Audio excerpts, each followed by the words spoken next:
भानु प्रताप जी, मैं ये प्रधानमंत्री कह रही हूं कि इनको आंदोलन का पूरा हक है, लेकिन इसका मतलब ये नहीं है ना कि जो आपकी मर्जी में आएगा आप करते चले जाएंगे। आपके हौसले इतने बुलंद हो जाएंगे कि आप हर किसी को अपने पैर की जूती समझने लगेंगे। ये हिंदुस्तान है। इसके लिए तो न्यायालय है, संविधान है, ये लोकतंत्र है। और जो गुंडागर्दी करता है उसके लिए फोर्स है सरकार पे फोर्स भी है उसके लिए। ऐसा गलत व्यवहार किसी के साथ नहीं करना चाहिए। और हम तो यही कहेंगे कि हमारी जो महिला हैं, जो बेटियां हैं, उनके साथ तो कभी भी कोई अपशब्द बोलना पाप है। नहीं, और इनको ये समझ ही नहीं है कि औरतों की इज्जत कैसे की जाती है। इनको इस बात की परख ही नहीं है। इनके मुंह से चीजें ऐसे निकलती चली जाती है जैसे ये रोजमर्रा आम भाषा हो। अब नहीं चलेगा। ये भूल गए हैं कि आज के जमाने की महिलाओं से बात कर रहे हैं।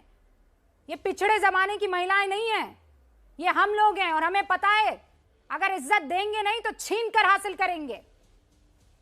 हमें भी पता है कि आंदोलन क्या होता है। उसके लिए हमें सड़क पर बैठने की जरूरत नहीं है। हम जहनी आंदोलन करना जानते हैं और बहुत अच्छे से जानते हैं। विजय सरदाना जी, ये जो घमंड, ये जो इतराना, ये जो बदतमीजी थी, इसके पीछे एक बहुत बड़ी वजह यह भी है कि इनको लगता है जीत हुई है, अब हम जो चाहेंगे करवा देंगे।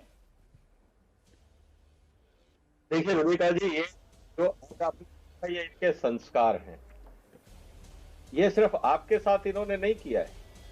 ये सब किसान नेताओं ने अपने पिछले 1.5 साल में संस्कार दिखाए, अपनी जिस तरह से कहते हैं ना कि अपब्रिंगिंग दिखाई है। इस देश में इन्होंने राष्ट्रीय ध्वज का अपमान किया, इन्होंने वहां से पल्ला झाड़ लिया। आज कहते हैं जिन्होंने 26 जनवरी को आतंकवाद किया इस देश में, अब उनके कानून हटा लो। कल तक ये बोलते थे वो हमारे लोग नहीं है, लेकिन आज ये आंदोलन कर रहे हैं कि 26 जनवरी वाले लोगों के कानून हटा लो। मतलब अब ये इनके बन गए। तो इनके दोगिलेपन का कोई एंड नहीं है, पहला। दूसरा, इनके बॉर्डर पे महिलाओं के साथ बलात्कार होता है, ये वहां से भाग जाते हैं कि हमारे लोग नहीं है। इनके यहाँ पे हत्याएं होती हैं, ये वहां से भाग जाते हैं हमारे लोग नहीं है।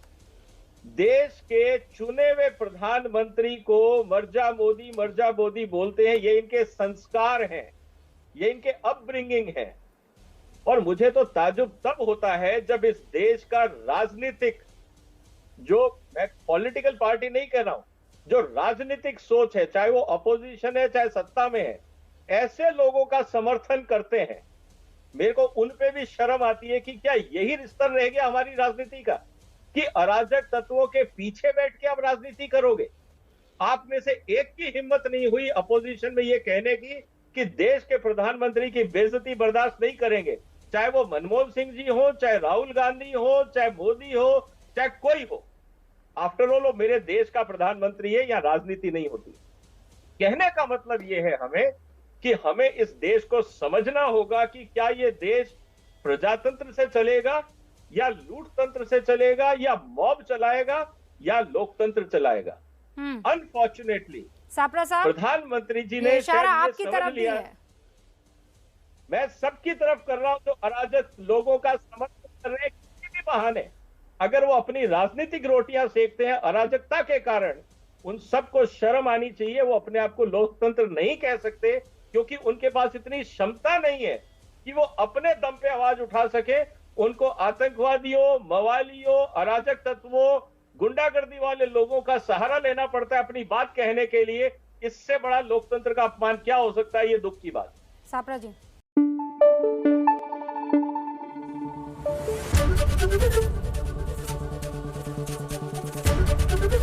एबीपी न्यूज आपको रखे आगे।